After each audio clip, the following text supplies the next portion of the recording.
Alam mo, isang maling akala lang ang mga sinasabi nila. Oo, hindi raw talaga kayang maintindihan ng mga bulag kung ano ang kagandahan. Mali sila. Ang mga katulad kong hindi nakakakita, madalas mas malalim ang pag-iisip namin tungkol sa kung ano ba talaga ang itinuturing na mga magandang bagay sa mundo para sa paningin ng iba. Ilang taon ko ring hinanap ang kagandahan na yun. Naglakbay ako sa kung saan saang lugar, bumisita mga puntod at mga monumento, inahaplos at tinutuklas ang ganda na iniwan ng mga ninuno natin. Ang dami niyo rin po palang pinadaanan, ano? Oo, totoo yun. Pero may isang bagay lang po kung kanina pa napapansin. Ano yun? Napakakinis at malambot ang kamay ninyo. Kamay ko? Oo, ayan nga. Madalas sa mga nag-uukit may kalyo at medyo magaspang ang mga kamay. Pero yung sa inyo, makinis. May ginagawa po ba kayo para alagaan ang mga kamay ninyo? Iniingatan ko ang mga kamay ko. Dahil ang mga ito ang nagsisilbing mga mata ko. Nakakakita at nakakaramdam ako sa pamamagitan nila. Ganun nga. Ano pong nangyari sa peklat nyo? Ito ba? Opo. Dahil to sa aksidente. Para sa amin may mga trabahong hindi madaling matutunan. Sa mga ordinaryong taong tulad namin, hindi namin lubos maisip kung gaano kahirap ang mga pinagdaanan niyo noon. Grabe talaga. Ibang bagay naman ang pag-usapan natin.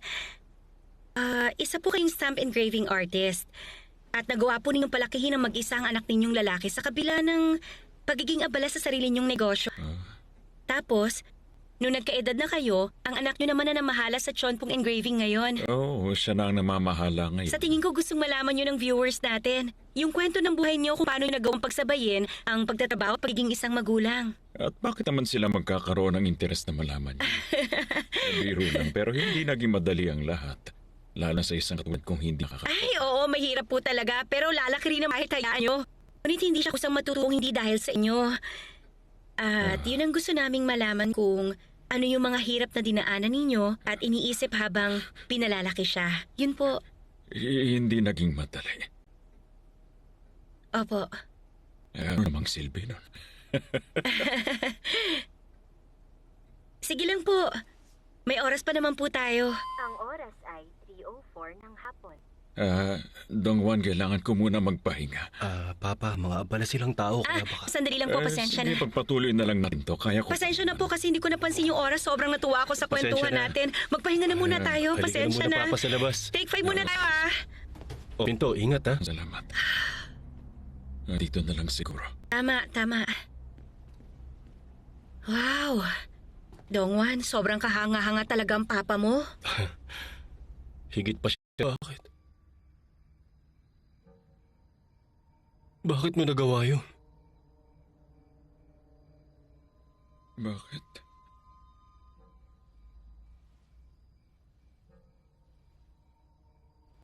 Napakahirap ng buhay noon. Sobra. Magmula ang bata ko, ang naaalala ko lang ay ang panlalait sa akin dahil bulag ako. Nung gusto kong matutong magukit ng selyo, binugbog na nila ako sa walang katuturang dahilan. Impyerno, yun ang naranasan ko. Pero tiniis ko ang lahat kahit ganon. Hindi ako kumain, nagtipid ako, hanggang nagkaroon ako ng maliit na tindahan. Pag-uukit ng selyo.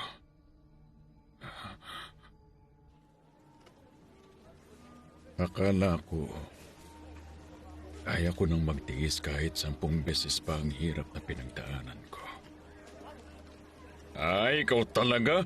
Gumiti ka naman dyan, sige na. Bakit gusto mong kunan ng litrato ang isang bulag? Kuwapo ka kasi pag nakangiti, sige nangiti na. Saan ako titingin? Diretso lang ba? Sige. Yan. 1, 2, 3. Ang gwapo.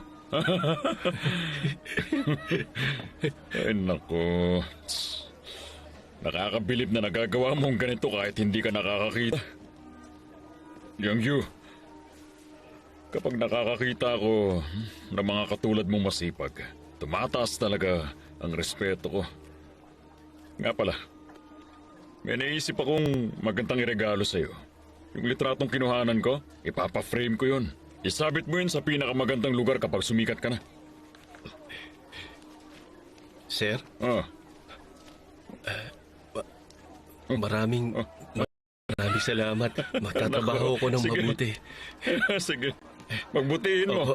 Opo. Galingan mo, Maraming salamat. Mabuti. Sir, ingat. Una na ako. Oo. Salamat. Sa ulitin. Salamat. Maraming salamat, sir.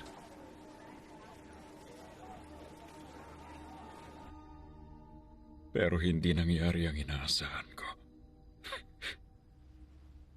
Walang may pakialam sa bulag na nag-uukit ng selyo. Ang lumalapit lang mga usisero o yung naghahanap ng gulo para subukan kung kaya ko nga.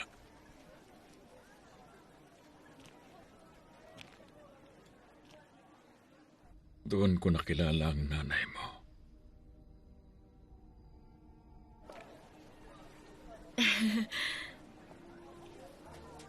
Yung pagkakaukit sa letra, sobrang ganda.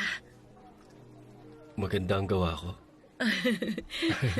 Kung ganon, gusto mong gawan kita ng selyo? Naku, hindi na. Gusto ko naman sana. Kaso lang kasi wala naman akong paggagamitan eh. Kaya baka masayang lang pag nagpagawa ako. Pero sige, sa susunod, magpapagawa ako sa'yo. Babalik ako. Oo, sige, ayos lang. Sige, sa susunod na lang siguro. Kung ganito na lang ang gawin natin ngayon, dahil ikaw ang kauna-unahan kong customer, halika, paano kung gawin ko libre ang selyo mo? Ano sa tingin mo? Ano sa tingin mo? Totoo ba yan? Oo, totoo yun. O sige, tara, gawin ko na. Dali, sabihin mo na sa akin kung ano ang pangalan mo. Pangalan ko? Yong-hee. Yong-hee. Jung Yong-hee. Jung Yong-hee. Doon ko nalaman ang pangalan ng nanay mo. Jung Yong-hee. Ang ganda. Magandang pangalan ng Yong-hee. Dahil ikaw ang pinakauna kong customer, gagawin kong special to. Ayan. Eto na. Nagtatrabaho ka ba rito sa pabrika? Ha? Oo. Oh, yan. Ayan. Ikaw naman ang magdiin. Dito mismo. Sige. Tapos, ito. Isawsaw mo muna sa tinta. Tsaka mo idiin. Galaw mo pataas pababa. Tapos, pakaliwa at pakanan ng diin mo. Tapos idiin mo naman dito. Ayan. Ang galing. Nagustuhan mo? Oo, sobrang nagustuhan ko. Talaga ba? Ito. Kunin mo na rin tong papel na to. Pag malaki mo sa mga tao yan, ha? Sige. Magmula noon, parati na siyang dumadaan sa pwesto ko. Nakikipagkwentuhan at dinadalhan ako ng pagkain. Hindi ka pa nanananghalian, tama? Ayan, gumawa ako ng marami. Anong pagkain to? Rice balls. Ay, hindi naman na kailangan. Ayos lang. Sa unang Talaga, pagkakataon, salamat, ha? may taong nagpakita ng interes sa akin. Alam mo, marinig ko lang ang boses niya. Bumibilis na ang tibok ng puso ko. Sobrang lakas. Salamat dito. Wala yon. Salamat ulit dito. Sige. Ay, nagsiselos ako kay Yonggyu. May nagpapapansin sa iyong magandang babae. Naku, ang hirap niyan. Nakapanghinayang dahil hindi mo lang siya magawang makita. Huwag mo nang pakakawalan yun. Bahay mo na yon para hindi na makuha pa ng iba at magsisika sa Oo uli. nga. Naku, napakaswerte mo naman. Kung ako sa'yo, liligawan ko na yun. Kaya mo yan. Ano nga ba lang gagawin mo rito? Malis ka na nga. Pagkarinig ko Dun. nun, bigla ako nabalisa at natakot. Nagkalakas ako ng loob na ayain siyang magsama kaming dalawa. Nangako akong alagaan siya. Tapos, pumayag ang nanay mo.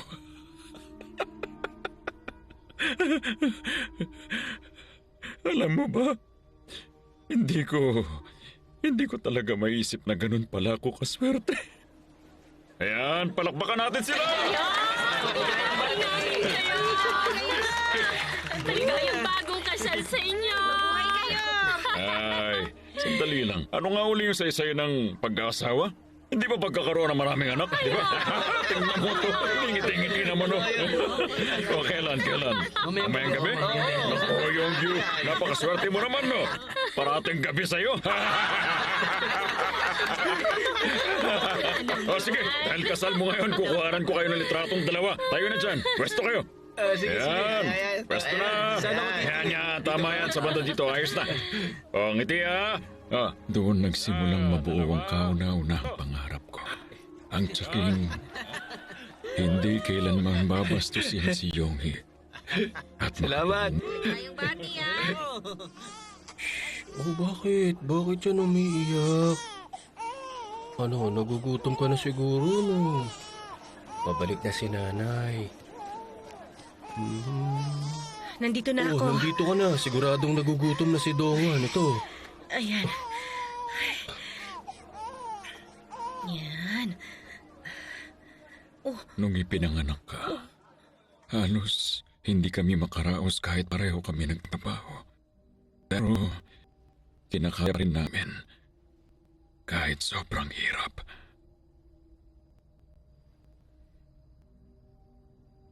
Hanggang isang gabi, si Kyuchil tumalaw sa amin nung nakakuha siya ng trabaho. Malapit lang dun sa amin.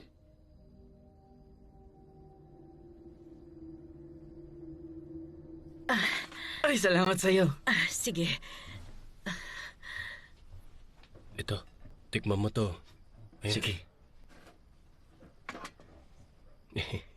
Yung asawa mo, mabait siyang tao, tama? Naku, oo naman. Alam mo, para sa mga katulad ko na nakatagpo ng babaeng may mabuting puso, abay, napakaswerte ko na. Nanghihinayang lang ako dahil di makikita ng mga mata ko ang mukha niya. Tama ka, pero ang importante mabait siya. Pero tingin ko, mas mabuting wag mo na makita. Sira ulo ka pala eh. O ikaw, ang tanging hiling ko lang ay makita ang mukha ng asawa ko kahit isang beses lang. Kaya umayos ka sa sinasabi mo. Hindi naman sa ganon. Mas mabuti hindi mo siya nakikita. Anong pinagsasabi mo dyan? Wala ba sa'yo nakapagsabi tungkol sa mukha ng asawa mo? At ang siraulong Yuchil na yon, sinabi niya ang lahat sa akin na ang mukha ng nanay mo ay napakapangit na para bang mukhang halimaw.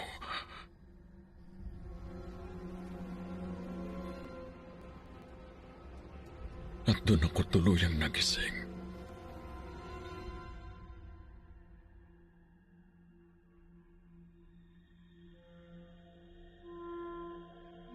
Lahat sila. Lahat ng mga siraulong yon, mga pinagtatawanan lang pala ako. Matagal na akong ginagawang katatawanan.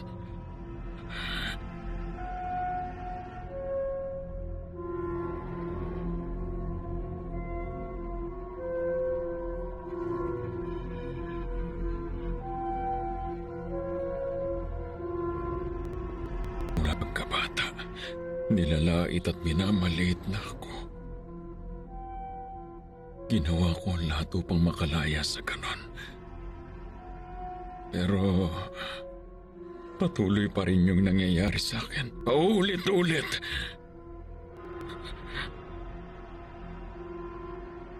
Isang halimaw. Bakit? Akala ba nila hindi ko kayang malaman kung ano ang maganda at pangit? Ha? Maaaring palihim akong nilalait ng mga tao, pero bakit sila yumuyuko sa akin? Dahil lahat ng inuukit ko, lahat maganda. Sobrang nakakahanga. Alam ko yun. Lahat na maganda hinahangaan at nirerespeto. Ang mga pangit, hinukot sa laki. Alam ko.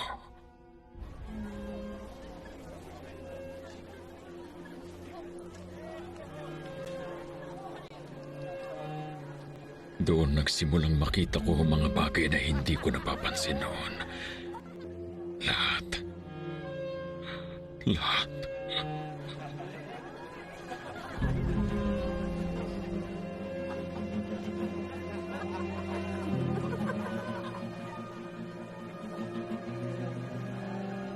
Sa huli, pati ang nanay mo niloko ako.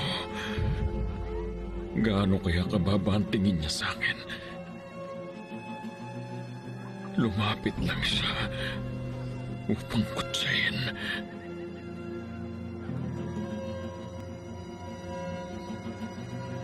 Kapag nanatili sa piling niya, hindi na ako tuluyang makakatakas sa kahihiyan. Tama ba? Kahit anong pagsisikap ko, wala ring nangyari. Hindi ko kaya makasama ang babaeng yon. Kahit noong nagkaroon sila ng alitan ni Mr. Beck, bakit ba pinapahirapan niya ako parate? Sabi ko tumigil na siya, pero hindi niya ako pinakinggan.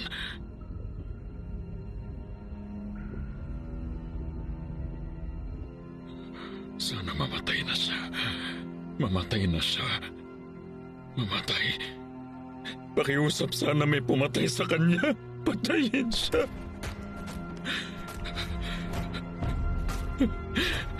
Gaano man ako magmakaawa, hindi niya kailanman binalak na iwan ako.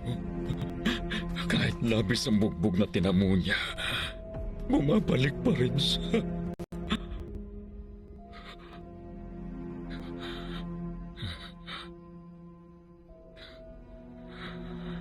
Kailanman, hindi ko naisip na ako ang papatay sa kanya. Ni minsan. Kahit isang beses.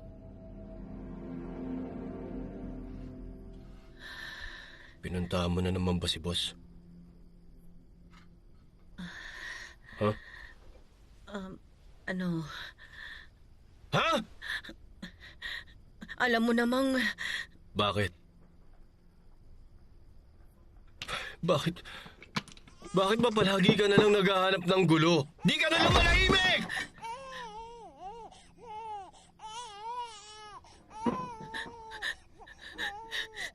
anong ginawa ko? Ano bang mali sa ginawa ko? Ano ba? Diyos ka naman! Ba? Pakiusap. Huwag mo nang pakialaman. Ang problema na hindi naman sa'yo!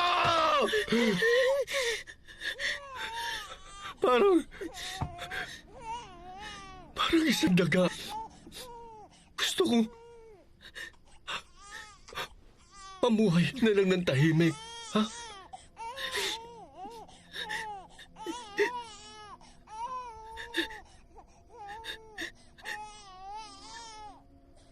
Mula nung bata ako, palagi na lang ako sinisisi ng mga tao. Na ako raw ang problema. Kaya naman, kailangan ko mabuhay na parang wala akong nakikita o alam. Ano na ginawa ko? Sinubukan ko mamuhay na wala akong pakialam sa mundo. Pero sa kanilang lahat, alam mo, ikaw ang namamakong tanging naging mabait sa akin. Tahimik ka na. Nagkaroon ako ng lakas ng loob ng dahil sa'yo. Ikaw ang nagbigay sa akin noon.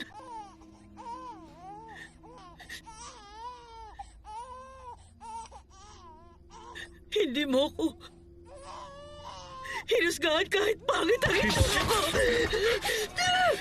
Tumahimik ka. Bulisit ka! Tumahimik ka. Kung meron kong konsensya, hindi mo magagawang sabihin niya sa akin walang iha ka.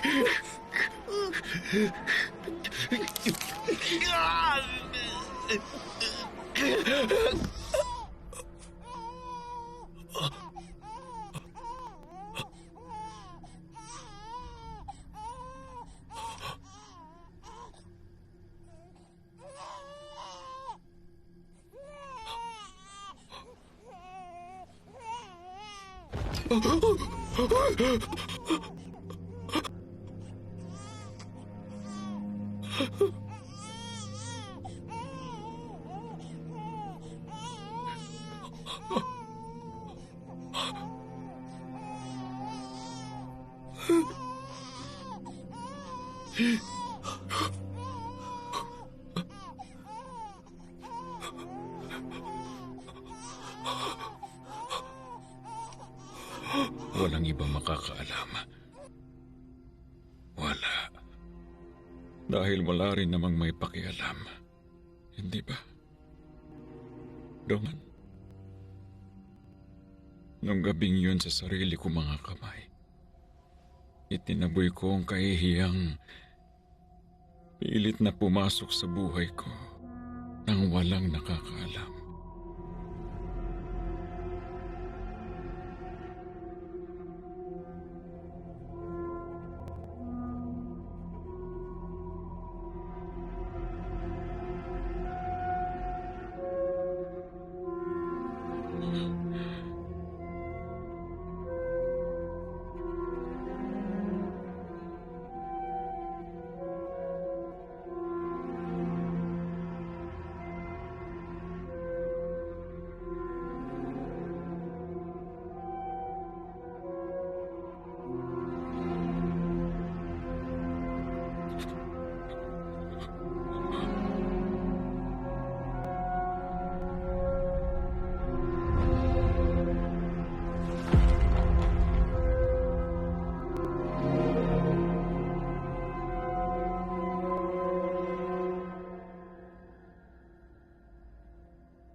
Dongwan, anak. Naintindihan mo, di ba?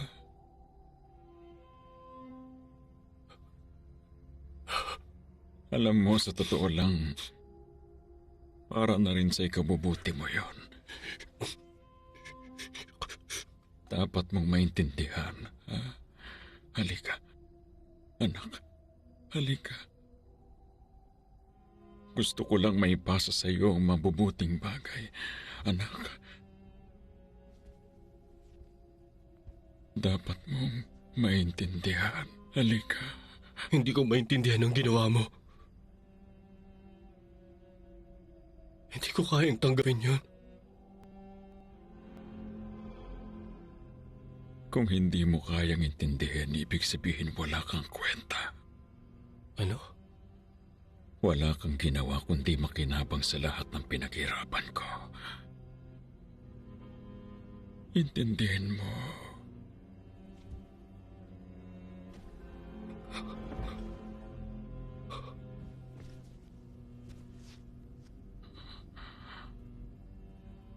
Mamamatay tao ka. Sinong mamamatay tao? Mali ka! Mali ka! Hindi na ako pwedeng kasuhan ngayon! Akala mo hindi ko alam? Ako ang buhay na himala ng bansang ito! Lalaking nakikita ang mundo gamit ang daliri.